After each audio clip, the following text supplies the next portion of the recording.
Chet tilini bilish darajasini aniqlashga qaratilgan test sinovlariga my.gov.uz orqali onlayn ariza yuborish mumkinligidan xabaringiz bor. Navbatdagi yo'riqnomada ushbu xizmatdan foydalanish tartibi bilan tanishtiramiz. my.gov.uz dan ro'yxatdan o'tgan talabgor qidiruv satriga xizmat nomini yozib, foydalanishga o'tiladi. Oferta shartlari bilan albatta tanishib chiqish zarur. Keyingi qadamda shaxsga doir ma'lumotlar avtomatik tarzda to'ldirilgan bo'lib, talabgordan faqat yashash hududi va manzilini to'g'ri belgilash so'raladi.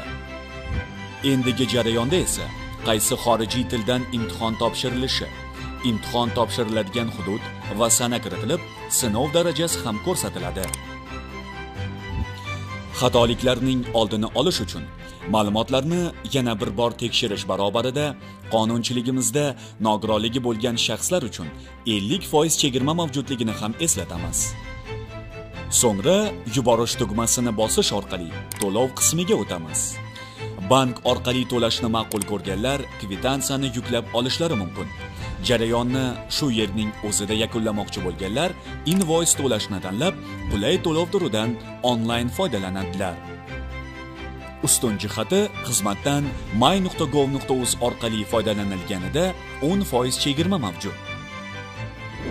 To'lov amalga oshirilgach, foydalanuvchining shaxsiy kabinetiga belgilangan imtihon kunidan 3 kun oldin imtihonga kirish yo'llanmasi keladi. Imtihondan muvaffaqiyatli o'tganlarga mening arizalarim bo'limi orqali sertifikat taqdim etiladi.